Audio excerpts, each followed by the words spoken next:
뉴스 쇼. 예, 오늘 마지막 인터뷰는 참 오랜만에 만나는 분, 이준석 국민의힘 전 대표입니다.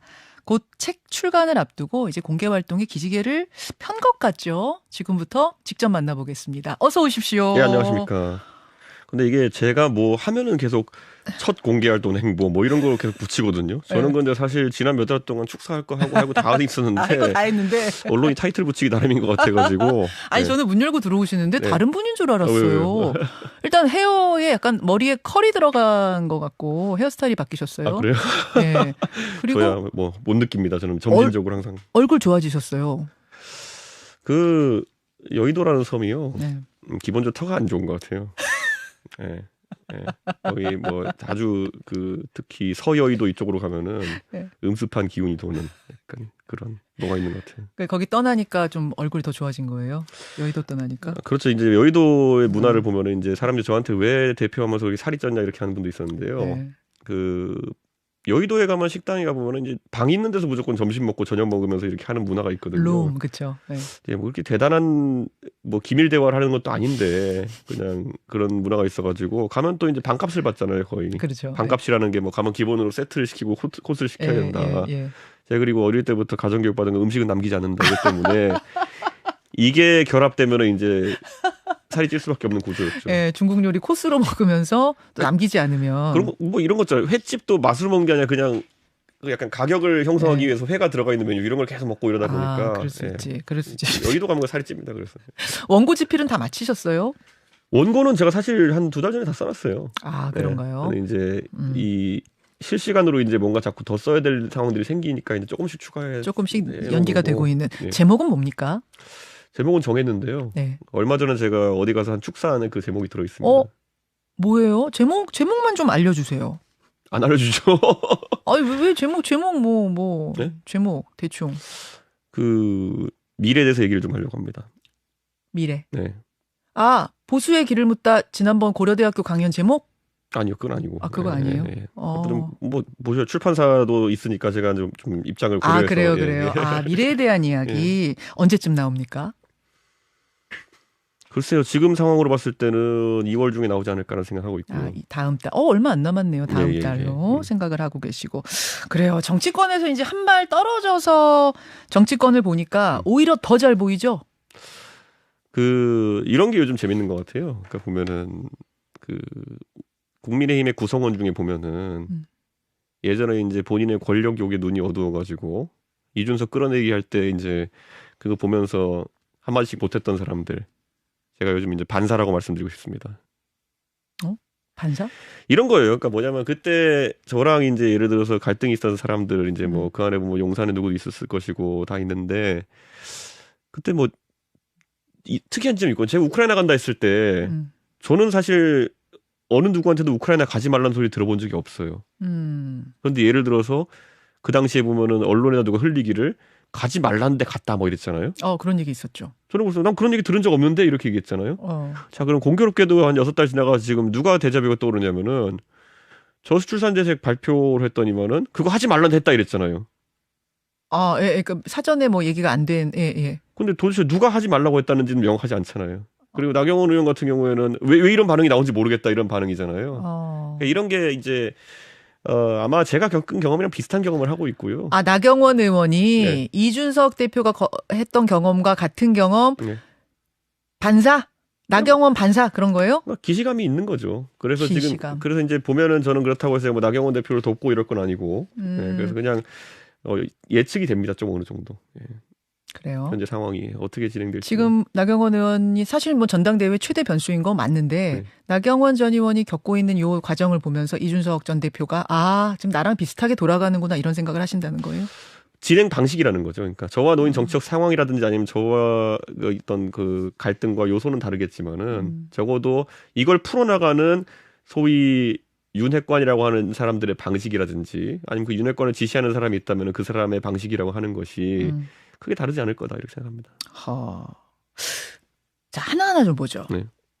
앞에서도 뭐 최재성, 김재원 두 분이 말씀하셨지만 가장 특징적인 장면은 김대기 비서실장의 그 입장문이었거든요. 그 입장문을 그러니까 자신의 처신이 어땠는지를 돌아보라는 그 입장문 출마하지 말라는 뜻으로 해석하는데 일단 그건 맞습니까? 그렇다고 봐야죠. 그렇다고 봐야 네, 돼요. 출마하지 마라라는 거를 그러니까 이런 거예요. 그러니까 보통 이런 상황이 생기면요 어떻게 되냐면은 그 과거의 대통령이나 아니면은 당청 관계라고 했을 때 그때 시점에 보면은 저런 거는 개인적인 대화로 해야죠. 네. 우크라이나 가지 말라는 말이라든지 아니면 전당대회 나오지 말라는 말이라든지 이런 거는 개인적으로 얘기를 하면은 어느 누가 대통령한테 그래 뭐 당신 말 안 듣겠어 이렇게 하겠습니까? 그런데 문제는 여기서는 애초에 그러니까 그런 타협의 의도보다는 애초에 공격 의도가 있다고 봐야 되겠죠, 저는. 물밑으로 하지 않고 공개적으로 하는 것은 오히려 사람들이 알아듣게 하려는 의도다. 그러니까 공격 의도죠, 이거는 처음부터. 공격 사실, 의도. 그러니까 저는 이런 거잖아요. 그 보수 정권에서 보통 많이 얘기하는 것이 자유와 위임의 이런 어떤 정치, 통치 이런 걸 얘기 많이 하거든요. 예. 그 말은 뭐냐면 자리를 맡겼으면은 당신 하고 싶은 대로 해라라고 하는 그런 철학을 가지고 이제 국가를 운영해야 된다는 건데 그러면 저출산위원회라는 게 그 위원장은 뭐 대통령이 하겠지만은 부위원장이라는 게 실질적으로 리더가 되는 건데 그게 뭐 돈을 받는 자리도 아니고 수당 기껏해야 뭐 몇백만 원 받을 텐데 그랬을 때 그러면 그 사람에게 주어진 권한이 무엇이냐라는 거는 사실 보수 정권의 철학에 따르면은 꽤 큰 권한이 줘야 되는 게 맞거든요. 예, 그런데 그 사람이 어떤 말을 했을 때 아니면 당 대표가 당 혁신위를 설치하고 당의 개혁을 하겠다고 이야기했을 때 제가 나중에 전에 듣고 황당했던 게 뭐냐면 혁신위를 왜 설치하냐고 저한테 이제 누가 질책을 했어요. 아 전에 그 지선 끝나고 아니 당이 혁신하는데 어디서도 그럼 누가 승인을 해야 되는 거냐? 예? 그건 당 대표가 그 이니시티브를 걸고 하는 거지. 그러니까 그거를 애초에 태클을 건다는 거는 그거는 이제 국가에서 위임이라는 것이 사라지는 것을 의미하는 거거든요. 그래서 이것은 공격으로 본단 말이죠. 저는요 위임받은 게 아니라 선출된 거예요. 당의 운영에 대해 가지고 당 대표가 혁신위를 설치하는 거는 당원이 위임한 거지 누가 딴 사람이 위임한 결혼이 아닌데 그러니까 그런 것처럼 저는 그런 거예요. 그러니까 앞으로 이 국가 운영에 있어 가지고 저게 때로는 이제 용산의 그립을 강화한다는 취지에서 자기들이 선호할지 모르겠지만은 잊지 말아야 될 게 모든 권한과 책임은 함께 갑니다. 나중에 저래가 저출산 문제가 더 커지면 어떻게 할 거예요? 누가 책임질 겁니까? 알겠습니다. 그때 가서 지금 갑자기 급하게 임명한 저출산위원회 부위원장은 당신 탓이야 이럴 겁니까? 아니거든요. 이번에 저출산위원회의 운영 방식을 봤을 때 앞으로 저출산 문제는 우리가 권한과 책임을 모두 가져가겠다라는 걸 명확히 강의를 했어요. 그래서 만약 윤석열 정부 내내 저출산 문제 해결 안 된다? 그러면은 이번에 한마디 하신 분들이 책임져야죠. 자, 어쨌든 김대기 비서실장이 그 입장문은 공격의 의미로 뭐 받아들이셨다 그 말씀.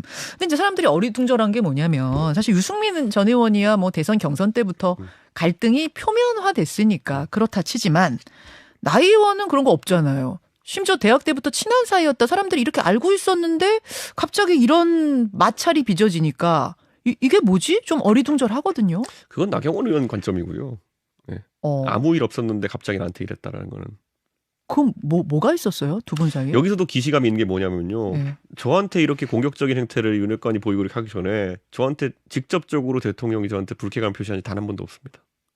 아, 체리따봉 나오기 전에? 아니요. 언제 저와의 전 교류를 봤을 때 체리따봉 후에도 전후를 다 가리지 않고 저한테 직접적으로 예를 들어 뭐 이 대표 이건 이렇게 했으면 좋겠습니다라고 한 적이 한 번도 없었어요. 아니면 이런 게 요즘 불편합니다 한 적이 한 번도 없었어요.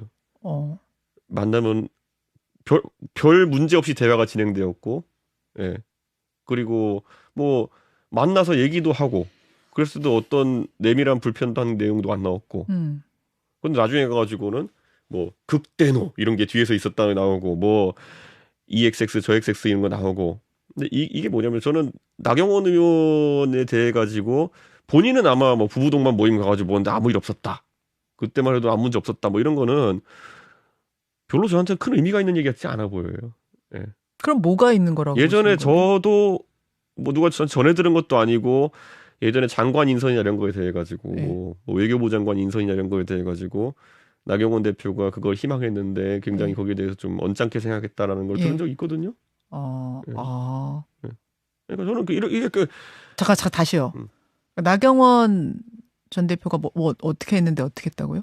박원순 전 대표가 이제 외교부 장관을 하기를 희망했던 것 같아요. 네. 그런데 거기에 대해서 왜 하면 안 되는지 같은 얘기도 좀 들었거든요. 누가 하시는 말씀을요? 그분께서. 예. 윤 대통령이요? 예. 그러니까 저는 근데 뭐 그게 뭐 그 언론에서 얘기하는 것처럼 무슨 뭐 그 저 뭐야 무슨 뭐 인사 검증에서 부동산 문제 나한테 이런 네. 말도 안 되는 소리고요. 뭐 그냥 어. 그냥 뭐 개인의 신상 문제가 아니라 그냥 싫다는 취지 얘기를 들었어요. 근데 저는 이번에 그것도 이제 봐야 될 것 같아요. 나경원 의원에 대해 가지고 이런저런 사람들이 말을 흘리면서 그래서 무슨 뭐 부동산 문제가 있다는 뭐 이런 거 흘리는 사람들 보면은 저는 그것도 참 신기한 게 자, 개인의 부동산 보유 내역을 어떻게 국가가 파악을 할 수 있을까? 아니면 그런 거에 대해서 어떻게 알 수 있을까에 대해서 뭐 봤을 때는 혹시라도 만에 하나 나경원 의원이 과거에 장관직이나 이런 거를 뭐 검토하면서 만약에 인사 검증 자료를 제출했다든지 예. 이런 게 있다고 한다면은 그 자료를 바탕으로 해가지고 그걸 들여다본 다음에 지금 만약에 그걸로 나경원 의원에 대한 여러 가지 의혹 상황이 제기되고 있는 것이라면은 그건 정치적으로도 말이 안 되는 상황입니다. 인사 검증을 하면서 봤던 자료를 바탕으로 해서 나중에 그 사람에게 불이익을 준다? 이번 정부의 인재 나는 가속화될 겁니다. 아무도 가려고 안 할 거다? 아니요, 될지 당관이 될지도 안될지도 모르는데. 모르는데 저기에다가 인사 검증 자료를 제출했더니만 나중에 그걸 바탕으로 나한테 뭔가 세게 들어올 수 있다라는 의심을 갖게 되는 순간 위험한 거. 저도 지금 제가 이게 확실하지 않으니까 얘기 드리는 거예요. 근데 이런 나경원 의원이 뭐 그거를 나경원 의원이 부동산 갖고 이제 알게 뭡니까? 아무도 몰라요. 근데 어디서 과연 그거를 알았을까?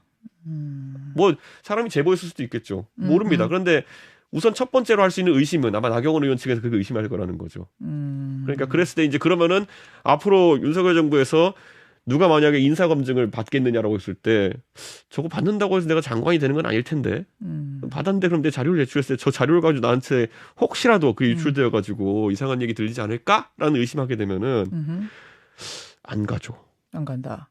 네. 나경원 의원이 어제까지 입장은 정치 여정을 돌아보면서 생각 정리하겠다 이런 입장이었거든요.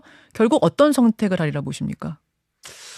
나경원 의원은 저랑 이제 전당대회를 붙어봤기 때문에 제가 네. 조심스럽긴 하지만은 적어도 본인에게 출마의 기회가 주어지는 상황 속에서는 항상 나가셨던 분입니다.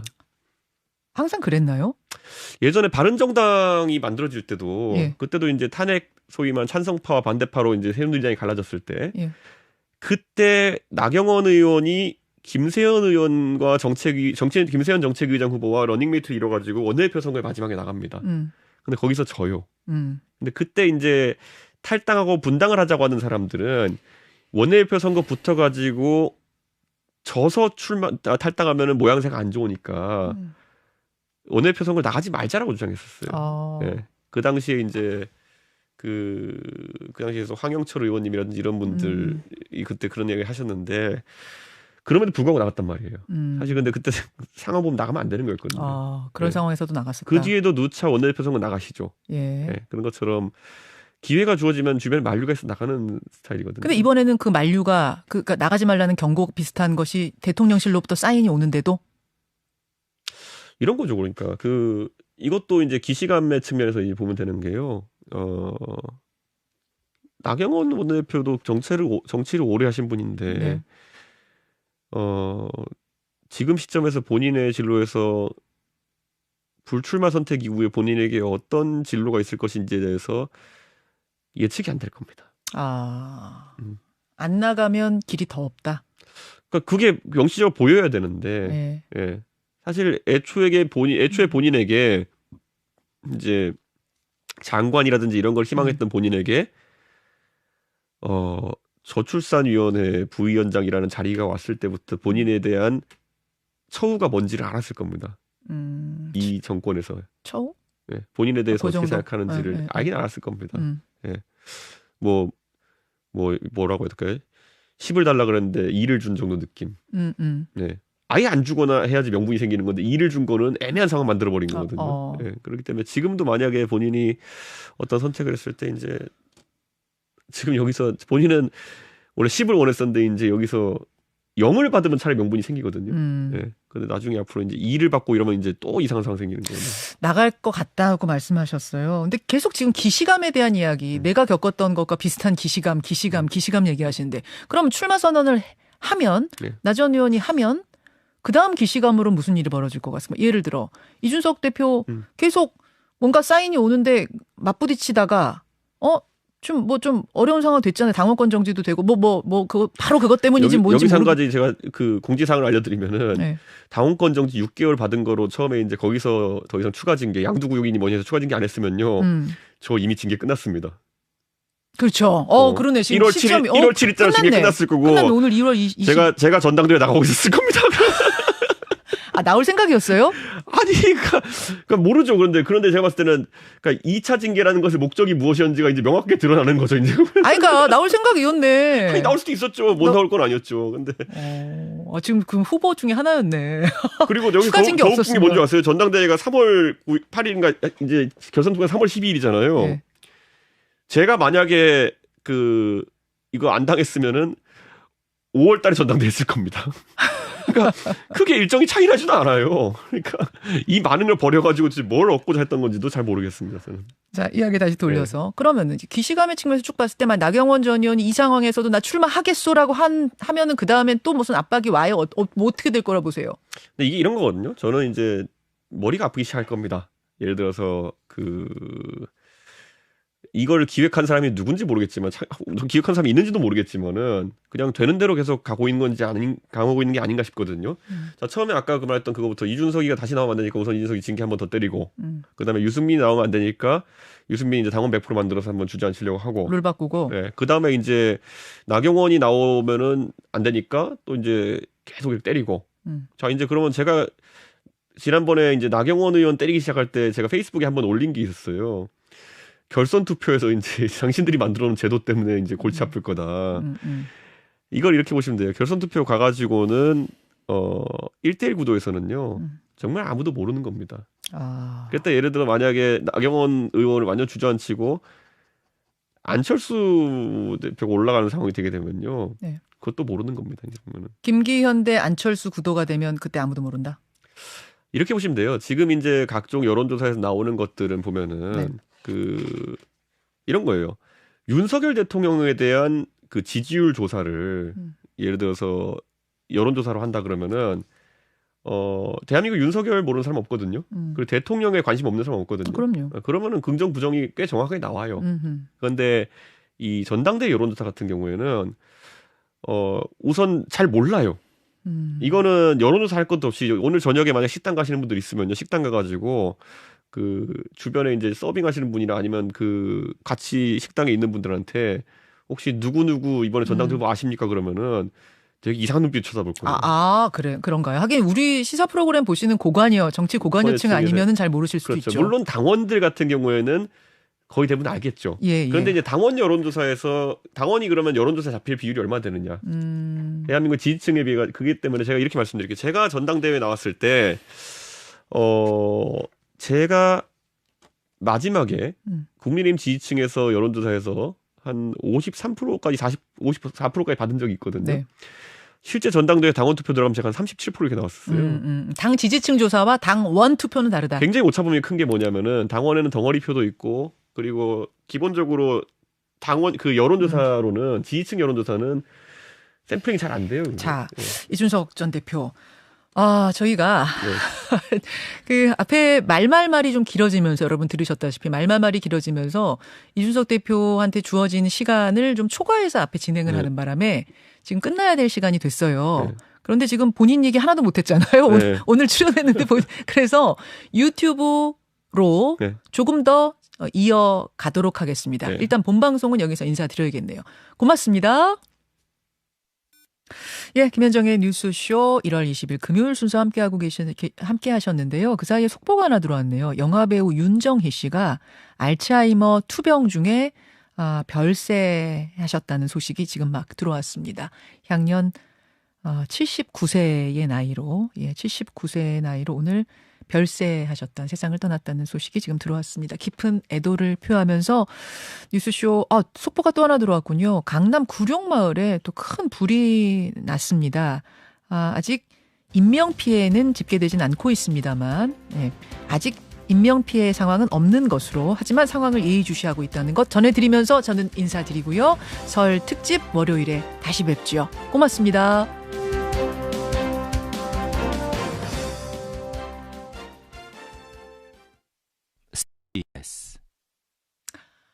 예, 이제 라디오 청취자들과는 인사 나누고 유튜브로만 보고 계십니다. 아니 앞에서 김재원 최고하고 최재성 수석이 되게 오늘 이렇게 두 분이 뉴스쇼에서 붙으신 게 처음이었는데 굉장히 격렬하게 붙으셔가지고 주어진 시간보다 훨씬 넘겨서 하셨어요. 김재원 의원 요즘 심란하실 텐데. 최고위원 나가세요. 네. 나경원 게 아닙니까? 그래요? 저는 몰라요. 네, 나경원 의원과 친소관계가 굉장하신데 이제 왜 그러세요? 아무튼 그런 바람에 본방송에서 이준석 대표 시간이 줄어들어서 저희가 유튜브로 사실은 유튜브 계획이 전혀 없었기 때문에 양해도 못 구했는데 그냥 조금 갈 수밖에 없겠네요. 오랜만에 또 한참 만에 방송에 나오셔서 그래서 시간 조절도 잘 안 되시죠? 감이 떨어지죠. 그렇죠. 그러니까. 아무 말 되지 않은 건지. 그래서 지금 시간 조절도 좀 안 되시고 그래가지고 이게 넘어왔습니다. 아까 무슨 이야기를 하다 말았냐면 그러니까 나경원 전 의원이 이준석 전 대표 보시기에는 나올 것 같다. 나올 것 같다. 지금 그 얘기를 했습니다. 그러면 이제 나 의원이 오면 그 선거판은 어떻게 달라질 것이냐. 준 대표 새해 복 많이 받으세요라고 누가죠? 빨리 올라갔어요. 이름 못 봤네요. 아이고, 그런 문자가 지금.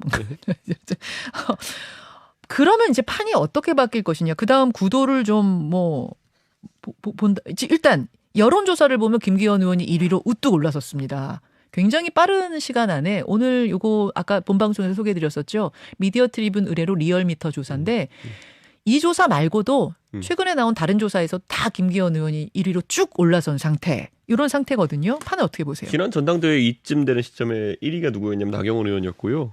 그다음에 이제 김웅 의원이었고 제가 한 3등 정도 시작한 것 같았습니다. 그렇기 때문에 한 달 반 정도 제가 근데 이제 여기서 뭐냐면 그때 제가 그런 1위로 올라갔던 게 뭐냐면은 정말 친하지만 김웅 의원 표를 다 속된 말로 빨아먹고 올라갔어요. 그렇죠. 그러니까 결국에는 한쪽으로 결집이 될 겁니다. 그렇기 때문에 이거는 제도적으로 결선 투표가 있기 때문에 그거는 나중에 가면은 이렇게 보시면 될 것 같아요. 한 달 반이면 굉장히 긴 시간이잖아요. 한 달 반 뒤에 윤석열 정부가 어떤 상황에 처해 있느냐에 따라 가지고 굉장히 크게 표가 왔다 갔다 할 겁니다. 한 달 반 뒤에 말하자면 대통령 지지율? 경제 상황이라든지 여러 가지 복합적으로 봐서 그래서 그런 거는 잘 봐야 되고. 근데 김기현 의원은 어제 그렇게 말씀하셨더라고요. 결선 투표 없는 과반 승리가 목표다. 그러니까 1차에서 끝내겠다는 각오를 어제 밝히셨던데 진짜 그렇게 50% 넘어 1차에서 끝나거든요. 결선 없이? 그럴 가능성도 있진 않나요? 지금 이 기세라면? 기세는 논할 게 없는 게 아까 말했던 것처럼 당원 투표는 그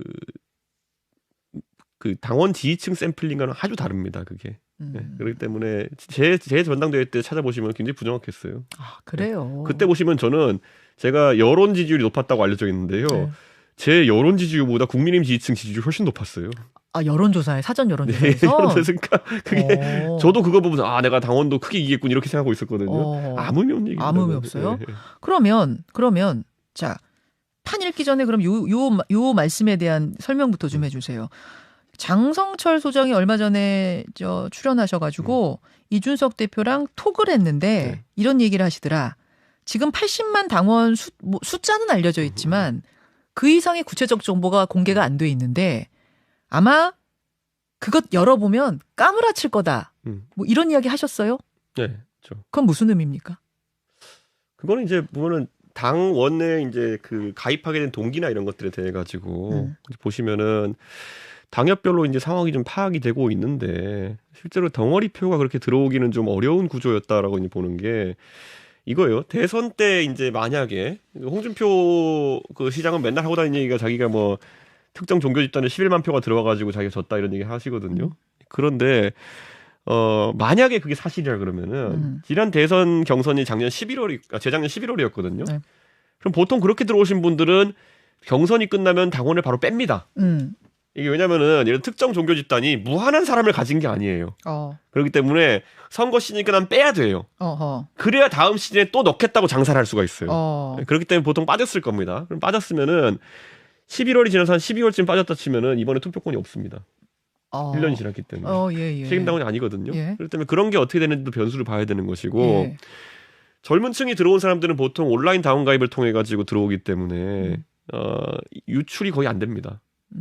어떤 사람인지가 아니야, 그게 그 말이에요? 빠지지 않는다. 당원에서. 빠지지 않는다. 유출이 안 되는 게 가입은 온라인으로 쉽게 돼 있지만은 저희가 탈당은 온라인으로 안 되게 돼 있거든요. 탈당이 이게 복잡해요? 약간 통발 같은 거라 가지고 거기가 들어오면 못 나가는 이런 구조로 돼 있어 가지고 근데 젊은층 모바일로 한 사람들은 잘 귀찮아서 안 해요? 탈당하려면 팩스 보내야 돼요. 근데 요즘 집에 팩스기 있는 분이 얼마나 되겠어요. 그래가지고 예. 프린터도 없는 분 많은데 그래서 그렇기 때문에 좀 이제 그 통발 같이 들어오면 안 빠지는 구조라 가지고 대신 이제 집단 가입하시는 분들은 네. 거의 명의신탁 수준으로 갑니다. 보면 뭐냐면 그 뭐 브로커로 하긴 좀 그렇지만 그런 분들이 있어요. 막 몇천 장 들고 다니시는 분들 이런 분들 이런 분들은 다 이렇게 글씨체로 똑같이 해가 써가지고 넣었다가 탈당도 우르르 넣었다가 이렇게 종이로 네. 하시는 분들이 있거든요. 단체로. 예. 그러니까 그런 분들이 이제 소위 전당대 브로커라고 하는 분들이 하고 다니는 건데 그분들의 영향력이 발휘되기에는 80만 년 덩어리가 너무 큽니다. 아하. 네, 옛날에 한 당원이 20만 명, 제가 전당대에서 20만 명 정도 됐을 때는 네. 그럼 실제 투표율이 한 10만 명 되거든요. 네. 50번 정도 투표하면은. 그러면은 거기서 한 5천 장씩 들고 다니시는 분의 영향이 있겠지만은 지금은 그렇게 크질 않을 겁니다. 그렇게 크지 않으면 그러면 모바일로 등록한 젊은 세대가 어느 정도 될 거라고 유추하시길래 까무러칠 거다 그러셨어요? 저는 한 15만 정도로 보고 있습니다. 15만이요? 15만 정도. 뭐 그러니까 젊은 세대라고 표현하는 게 좀 애매한 게 뭐냐면요. 예. 저도 이제 저한테 이제 보통 제가 당원 가입 저한테 제 인스타그램 DM이나 이런 걸로 이제 인증을 되게 보내주시는 분이 많으세요. 네, 가입했다고. 네, 페이스북 이런 걸로 봤을 때. 그럼 그분들은 이준석 대표 지지시니까 저 때문에 보내는 가입한 거겠죠. 건 맞겠죠. 그분들이 저를 지지하는지는 모르겠지만 네. 그런데 그랬을 때 그분들 연령대나 이런 게 지역이 좀 다양합니다. 보면. 다양해요. 네, 그렇기 때문에 근데 그 표가 10에서 15만 정도. 15만? 15만 보신다고요? 온라인 이거는 이제 당원 가입을 온라인으로 하신 분의 통계가 그 정도 됩니다.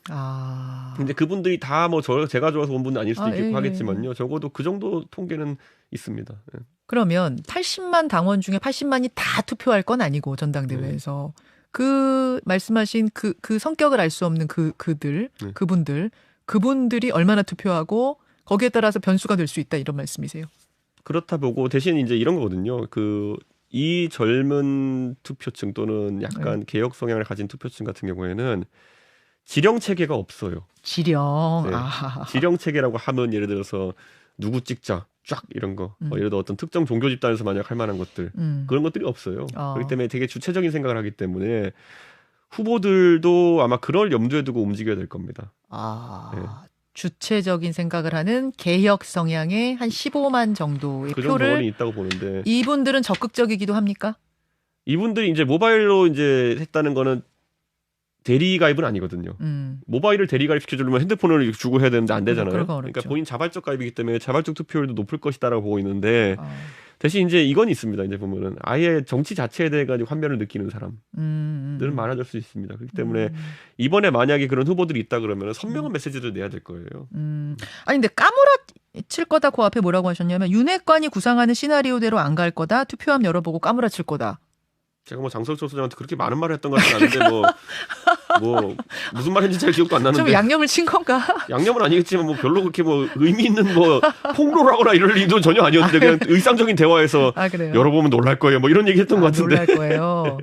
그 15만의 표가 어디로 가느냐에 따라 놀랄 거다. 뭐 그런 대화도 아니었어요 생각해보니까. 장 소장님도 이제 방송인이시기 때문에 재밌게 표현하시겠죠. 알겠습니다. 그러면 이제 다시 좀 말을 정리해 보자면 1차 투표에서 그냥 50%를 누가 받아가지고 끝날 가능성은 높게 안 보신단 말씀이고, 그렇죠?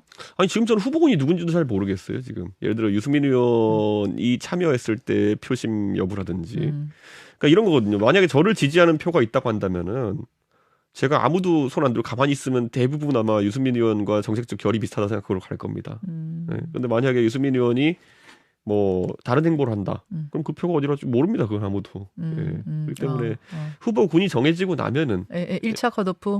아니 후보군이 정해지면 그 다음부터 이제 사람들이 좀 고민을 하겠죠. 그러니까 출마 뭐 후보 등록 끝나고 뭐 이 말씀. 지금은 공약도 없어요. 후보들이 도대체. 공약도 없지, 그렇지. 아니 근데 그것만은 분명해요. 결선까지 가면 뭐 누가 가든 일단 결선제라는 게 이번 처음 도입이 되고. 근데 그럴 경우에는 이제 나머지 후보들, 떨어진 후보들 표가 어딘가로 몰릴 거기 때문에 그때는 아무도 모르는 상황이 펼쳐진다. 그건 맞아요? 그렇죠. 그리고 제가 이제 정말 다른 데 어디 나가서 얘기한 적이 있는데 2014년 전당대회에서 김무성 대 서청원으로 붙었을 때 사실 서청원 대표를 박심이 그때 밀고 있다는 얘기 이제 많았죠. 박근혜 전 대통령이. 그리고 조직적으로도 서청원 의원을 밀기 위한 움직임이 컸었고 물론 김무성 대표도 한 조직 하시는 분이었지만은 어쨌든 그때 박근혜 대통령 인기가 좋았는데 박심은 서청원 대표에게 있었다 이거였거든요. 근데 거기서 무슨 일이 발생하냐면은 그때 이제 장성철 보좌관이 그 당시에 이제 김무성 대표의 보좌관이었잖아요. 그렇죠. 장성철 보좌관은 그때 본인의 공이라고 주장하지만은 저는 정확히 모르겠지만은 상향식 공천제를 주장합니다. 그래서 결국에는 공천을 박근혜 대통령의 영향력이 적어지는 형태로 진행하겠다고 했더니만은 그때 국회의원들이 드러내놓고 말을 못하지만은 김무성 대표 내심 지지했어요. 상향식 공천한다는 사람을. 그때도 왜냐 한번 진박 공천한다고 이제 슬슬 이제 또 이제 이상한 얘기가 들리고 하니까 사람들이 야 그러면 이거는 김무성 대표 방식이 옳겠는데라 생각해가지고 그게 나왔거든요. 지금도 이제 저는 전당대 시작되면 가장 먼저 주자간에 이제 명확히 입장 밝혀야 될 게 그겁니다. 예를 들어 상향식 공천을 하겠느냐, 공천. 아니면 오더 받아서 공천하겠느냐. 그거를 만약에 김기현 후보한테 당신 상향식 공천 하겠느냐라 물어보면 답할 수 있을까요? 그런 게 이제 하나의 승부처들이 될 건데. 그걸 던지겠군요. 그러면 상대 후보가 그런 걸 던지겠군요. 요즘 후보들 보면 감이 있는 것 같지도 않아가지고. 그러니까 제가 전당대회 나갔으면 지금보다는 훨씬 잘했을 겁니다. 그렇게 뭐 유의미한 메시지 내는 사람이 없는 것 같아요. 어차피 이거 상상이니까 나갔으면 됐었을 것 같아요. 전 나갔으면 바로 박았겠죠. 시작했겠죠. 윤핵관의 정계 은퇴를 제가 그때 얘기했잖아요. 윤핵관의 정계 은퇴를 성공적으로 완수하겠습니다. 부터 시작해서. 그거 됐을 것 같아요. 메시지전에서는 제가 유리했겠죠. 아니 당원 투표 100%라서. 당원 투표 100%라고 하지만은 이렇게 보면 될 거예요. 당원 조성이 달라졌다니까요, 예전보다는. 당원 구성이. 그래서 계속 까무러칠 거다라는 이제 제가 지난번에 당원 조성이 지금보다 훨씬 더 짠물인 시절에 37대 41 했었거든요. 나경원 대표랑. 그런데 지금은 그것보다 상황이 좋아졌을 거라고 봅니다. 당원 구조는. 그러니까 이런 게 있는 거예요. 불리한 상황을 탓하지 않고 뚫어내는 게 결국에는 실력일 텐데 이게 있어요. 유튜브 보시는 어르신들은 맨날 무슨 뭐 이준석이 역선택 룰로 이겼다, 역선택 돼서 이겼다 이렇게 하는데 저 전당대회 나갈 때 저 막아보려고 역선택 방지 룰까지 넣었었어요. 그랬었나요 그때? 그러니까 그래서 실제 저 나갔을 때 여론조사에서 민심조사 이런 게 아니라 민주당 지지층은 빼고 한 역선택 방지를 조사했어요. 그걸 많이 모르시죠. 모르는 게 아니라 의도적으로 왜곡해야죠. 이준석은 역선택으로 당선됐다고 해야 되니까. 그런데 그게 이제 딱 이제 생각인데 아무리 그래도 그 시기에 많은 시대 정신에 맞는 메시지 내면은 뚫어낼 수가 있어요. 그럼 지금 김기현, 안철수, 나경원, 유승민 지금으로선 누가 될지 전혀 모르시겠어요. 이렇게 말씀드릴게요. 결선 투표 가면은 가장 선명한 거 하나로 붙을 거거든요. 누가 제일 선명한가? 그러니까 예를 들어 대립점이 하나가 생길 겁니다. 예를 들어 거기서 소위 누가 말한 것처럼 친윤 반윤 구도가 될 수도 있고요. 뭐 하나로 붙을 거거든요. 그럼 거기서 선명한 메시지를 내야 되거든요. 이런 게 있어요. 제가 유승민 의원을 많이 도우면서 이제 있으면서 가장 골치 아팠던 건 뭐냐면은 때로는 메시지가 선명하지 않아서 제가 굉장히 골치 아파요.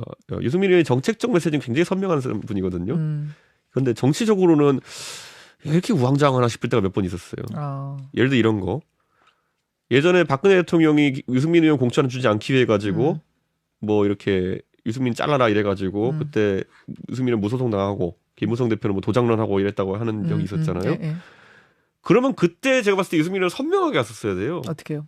그러니까 나는 박근혜 대통령과는 다른 정치적 행보를 이제 걷겠다라고 하든지 했어야 되는데 그때 마지막에 무슨 논란이 있었냐면은 출마는 무소속으로 했는데 그때 조원진 의원이 갑자기 유승민 의원한테 선거 사무실에 박근혜 대통령 사진 떼라 이러면서 막 이렇게 시비가 붙은 적이 있었어요. 근데 거기서 이제 유승민 의원이 나는 사진을 걸고 선거 치르겠다 해가지고 사진을 내놔라 말하라 갖고 한 며칠 실랑이 한 적이 있었거든요. 그거 참 근데 그런 건 참 무의미한 논쟁이었거든요. 유승민 의원이 그러니까 근데 지금도 보면 그 나경원 의원 메시지가 약간 애매해요. 제가 봤을 때는. 그러니까 친윤 뭐 반장 이렇게들 하더라고요. 그게 뭐예요, 그게? 그러니까 윤석열 대통령과는 나는 뜻이 같지만 뭐 장제원 의원이라고 하는 친윤 그룹과는 나는 멀리한다 뭐 이런 거 아니에요? 그러니까 이런 거잖아요. 그러니까 그 여기서 기시감이라는 게 뭐냐면요. 네. 그게 7월 7일에 저한테 징계 때리고 나서 제가 지방 돌 때 제 스탠스였어요. 그렇죠. 네. 그런데 보세요. 며칠 뒤에 체리 따봉 터지죠. 음. 그러면은 나경원 의원도 지금 자기가 내심 알아야 될 거예요. 네. 예.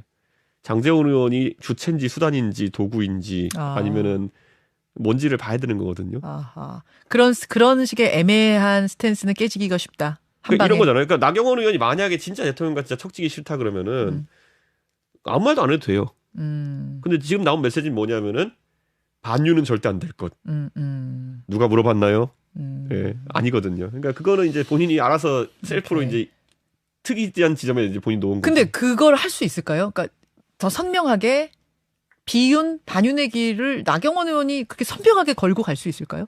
저는 나경원 의원에게 정치적 조언할 의사가 없고요. 예, 정치적 조언할 의사가 없고 다만 이제 제가 같은 표심에 있어가지고 예를 들어서 나중에 선명해질 때 네. 가장 입장이 선명한 사람이 수혜를 볼 것이다라는 얘기를 하는 거예요. 선명한 사람이 수혜를 볼 것이다. 그게 반윤이 아니어도 돼요. 나경원 의원이 친윤을 해도 돼요. 저는 하고 싶으면은. 근데 선명해야 된다. 어쨌든 선명해야 된다. 네, 지금처럼 이렇게는 안 돼. 그 나경원 전 의원하고는 뭐 개인적으로는 가까운 사이가 아니시 두 분 사이가 좋지는 않는 걸로 제가 아는데 지금은 근데 보면서 어떤 감정 드세요? 아까 전 본인의 길을 가고 있는 것 같다 했는데. 기시감에 따라 가지고 그냥 즐겁게 보고 있습니다. 즐겁다고요? 약간 복수하는 것 같으세요? 아니요. 그냥 뭐 이런 거 있잖아요. 뭐 꼴 좋다 이런 것보다는 내가 경험했던 것들이 나만의 경험이 아니었구나라는 생각을 그냥 하고 있습니다. 보면은. 예. 그러면 약간 안쓰러운 생각도 들 수도 있고. 아니죠. 이제 요즘 들어 저한테 많이 연락 오는 게 뭐냐면요. 네. 그 약간 보수 진영에 오래 이제 애정을 가지고 보시던 당원이나 이런 분들이 연락 와가지고 야, 네가 그때 그랬을 때 네가 별나서 그런 건 줄 알았는데 그게 아니구나. 이준석이가 별나가지고 그때 윤핵관이랑 싸우고 무슨 뭐 이게 아니었구나. 나경원 전 의원도 싸우는구나. 싸우는 게 아니라 뭐 별나서 그런 게 아니구나 이런 얘기를 많이 하세요. 준서가 네가 별난 게 아니었다. 뭐 이런 게 와요. 앞으로 더 많이 보실 거예요 이러고 있어요 저는 그러면. 그래요. 아까 나경원 의원이 외교부 장관 뭐 이런 거 하고 싶어 하는데 이제 윤 대통령이 뭐 싫어하더라라는 거를 들으셨다 그랬는데 네. 그럼 부동산 투기나 이런 문제는 아니라고 그러셨잖아요. 그런 건 저한테 얘기할 리가 없죠 그러면. 예. 왜 싫다고 그때 그러셨는지 혹시 기억나세요? 그러니까 너무 좀 그냥 반 우스갯소리인 얘기라 가지고 나중에 방송 끝나면 얘기 드릴게요. 진짜 아까 들으면서 아니 뭐 전혀 인신 공격 이런 건 아니었고요. 그냥 가기처럼. 근데 그때 제가 무엇 때문에 나경원을 싫어한다 이런 게 아니라 그때부터 이미 약간 좀 뭔가 싸한 게 느껴졌다 이 정도로 보시면 될 것 같아요. 알겠습니다. 근데 여기서 굳이 말하자면 안철수 의원도 비슷해요. 그러니까, 감정이. 예. 그러니까 저분도 지금 무슨 윤석열 정부의 성공을 위해 뛰겠다 무슨 내가 인수위원장 이런 얘기하는 거는 두고 보십시오 어떻게 될지. 그래요. 네. 알겠습니다. 이준석 전 대표 지금 만나고 있습니다. 본인 얘기를 좀 해보죠. 하나만 더. 유승민 전 의원은 나오는 겁니까? 안 나오는 겁니까?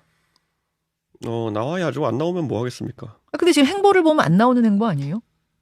아무것도 안 했는데 어떻게 하시죠? 아니, 아무것도 안 하니까.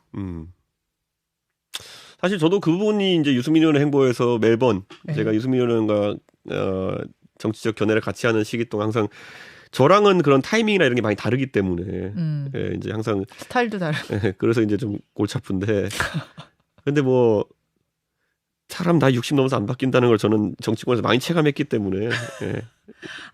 스타일이 안 바뀌실 거다 이분이. 그럼 안 나갈 수도. 저는 유시민 작가가 한 말에 동의하진 않아요. 60 넘으면 뇌가 어떻게 된다 이런 건 안 하지만은 이 정도는 동의하는 게 60 넘어서 사람 스타일이 많이 안 바뀌는 거 맞더라고요 보니까. 예.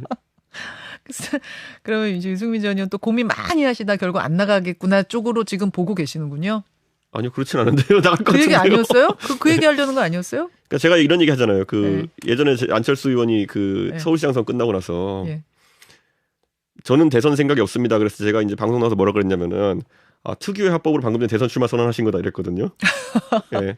그분 스타일 봤을 때. 예. 옛날에 이런 게 있어요. 옛날에 인터넷 방송하시는 어떤 예. 분이 예. 나는 돈에 관심이 없습니다. 이런 말을 하는 사람들이 있다면은 그 사람은 돈에 미친 사람입니다라고 이제 얘기를 했거든요. 아, 그래요? 예. 그런 게 특유의 합법이에요. 이제 사람들이 이제 보면은. 예. 그래서 이제 나는 욕심이 없는 사람입니다. 이러면은 진짜 욕심 많은 사람이거든요. 예. 근데 제가 봤을 때는 유승민 의원도 특유의 그런 게 있는데 보면은 안 나갈 건 벌써 얘기했어요. 저는 뭐 유승민 전 의원을 이준석 대표만큼 모르니까 그 스타일을 안 나갈 건 벌써 말했다. 나간다. 네. 안 나갔을 거면 벌써 얘기했을 겁니다. 그걸. 유승민 전 의원은 다 안 나오는 쪽으로 지금 평론가들 머릿속에도 있던데 나오는 쪽으로 보고 계시는 거예요. 안 나오면 뭐 합니까? 아니 나오면 또 뭐 하냐 이런 얘기 해요. 떨어질 거 이 룰에서 떨어질 거 뻔하지 않느냐. 뭐하러 나오냐 이런 얘기 하고 특히 나경원 의원 나가면 더 안 나갈 거다. 이렇게 말씀드릴게요. 자, 정치인에 있어가지고 성적표는 굉장히 중요합니다. 네, 중요하죠. 자, 이런 거예요. 노원병에서 제가 3번 나가서 3번 떨어졌는데 네. 그때만 저에겐 성적표가 나와요. 네. 예를 들어서 첫 번째 안철수 의원이랑 붙었을 때는 제가 30% 득표율을 가졌고 나중에 바른미래당은 보궐선거 나왔을 때는 제가 3번으로 나가서 27% 득표를 받았고 예. 그 다음에 제가 이제 노원병 출마 보수 후보 역대 최고치를 얻었어요. 44%인가 뭔가. 그런데 이게 하나하나가 의미가 있는 숫자예요. 새 선거다 제가 당선되기는 어려운 지역이에요. 하지만 그 성적표가 있기 때문에 저는 제가 선거에 있어서 어떻게 되고 있구나를 알 수 있는 거거든요. 네. 제가 그래서 여기 이제 저랑 친하니까 제가 한번 놀려보자면은 제가 현근택 부대변인이 이제 현근택 변호사가 나오면 맨날 놀리는 게 형은 유세차에 올라가 본 적이 없잖아 막 이렇게 놀리거든요. 그렇지. 공천이 안 됐으니까. 그러니까 맨날 예비 후보를 하다가 이제 공천을 못 받잖아요. 네, 현 변호사님은. 그러니까 현근택 변호사도 굉장히 훌륭하고 뛰어난 자원이지만은 성적표가 없는 거예요. 있는 것과 없는 게 달라요? 같이 안 되는 영선이지만? 그게 뭐냐면, 그래야 이제 본인이 다음 진로를 계획할 때, 이제 거기에 맞춰서 세울 수 있거든요. 그렇게 따지자면 유승민 전 의원도 지금 성적표가 당선의 성적표는 아니더라도 나와야 그 다음이 있다? 이런 거죠. 유승민 의원이 제가 봤을 때 이런 거예요. 지금 예를 들어서 여기서 만약 접으면은요, 네. 소위 사람들이 생각하는 것처럼 국민의힘 지지층 여론조사에 지금 나오고 있는 한 8%에서 10% 정도의 성적표가 자기 성적표가 돼요. 네.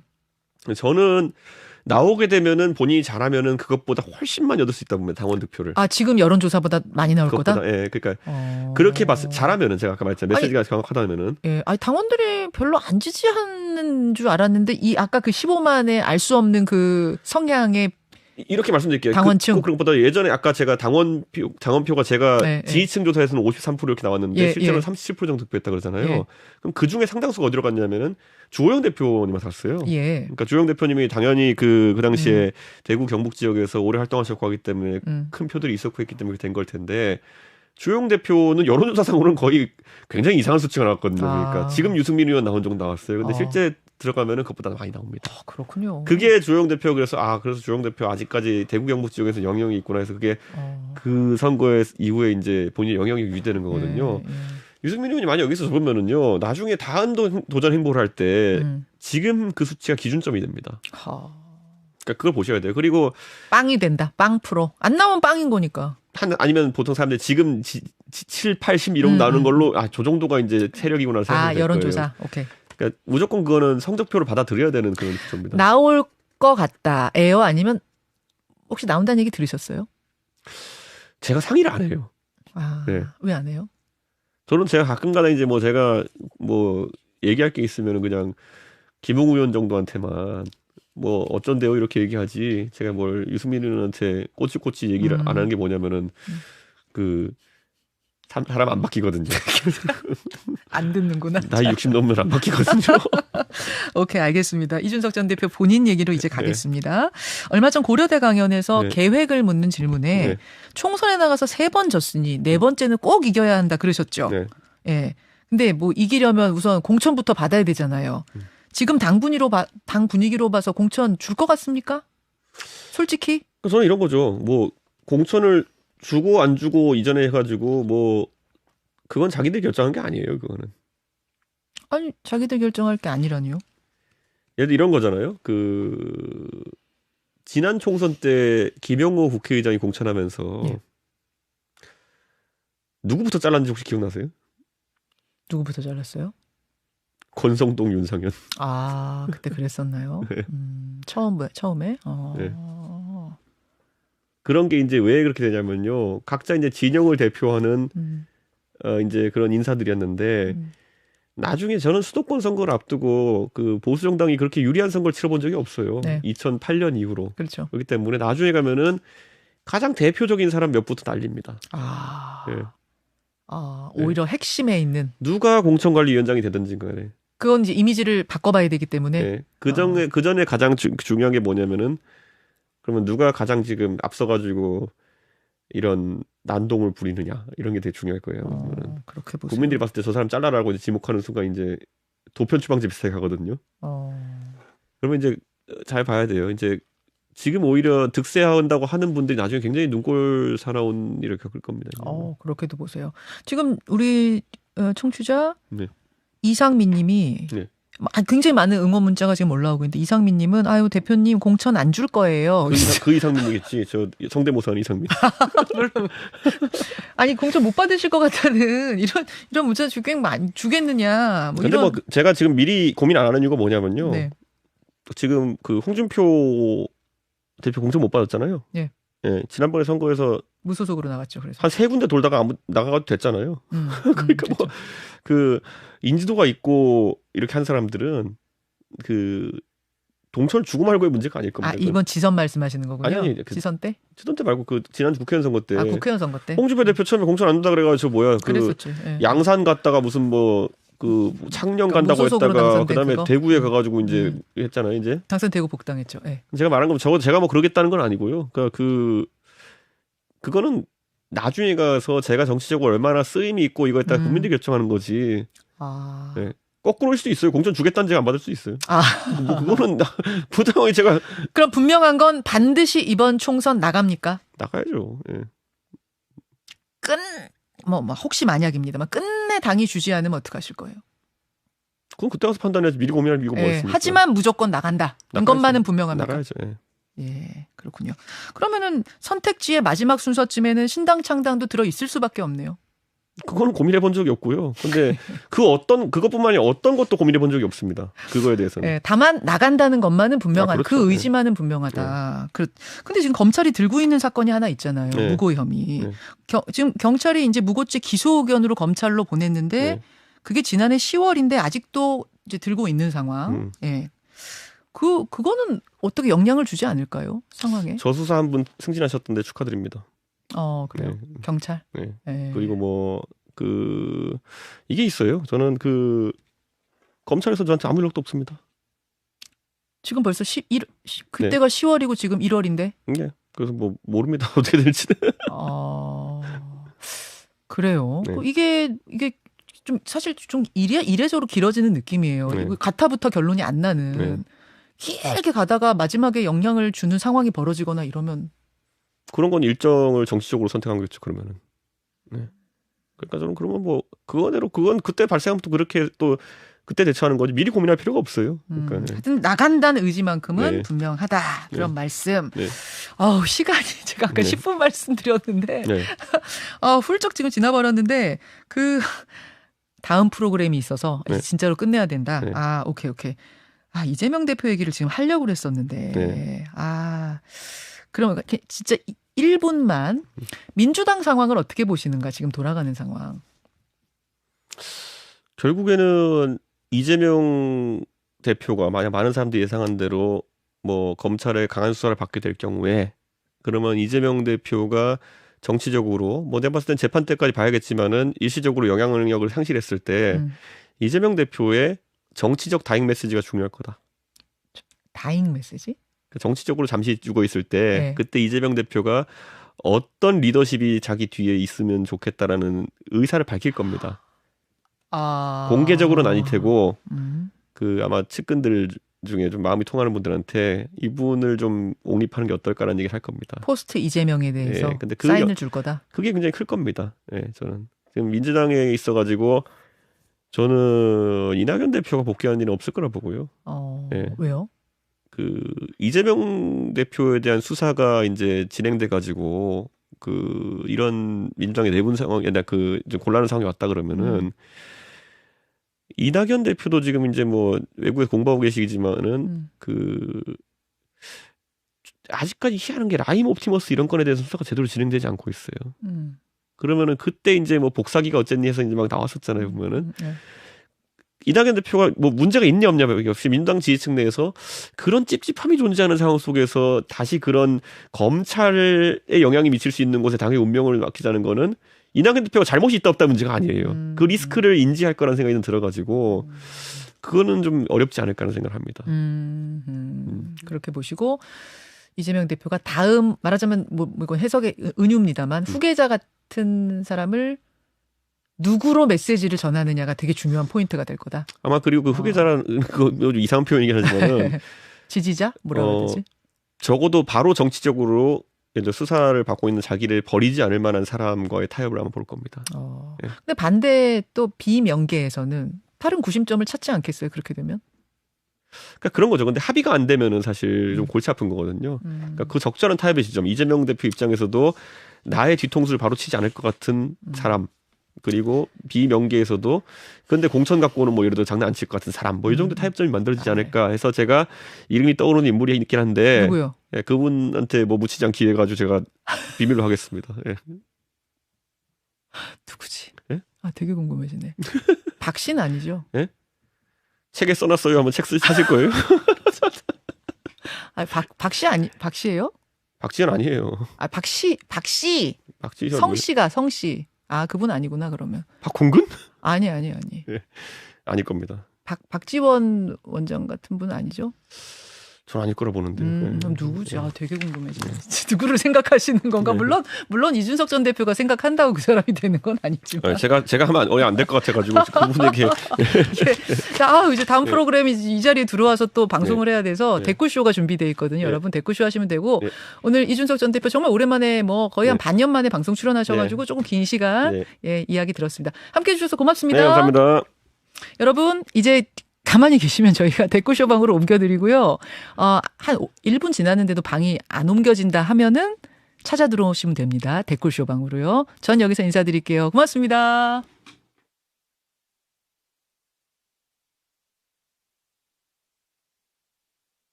김현정의 뉴스쇼는 시청자 여러분의 참여를 기다립니다. 구독과 좋아요, 댓글 잊지 않으셨죠? 알림 설정을 해두시면 평일 아침 7시 20분 실시간 라이브도 참여하실 수 있습니다.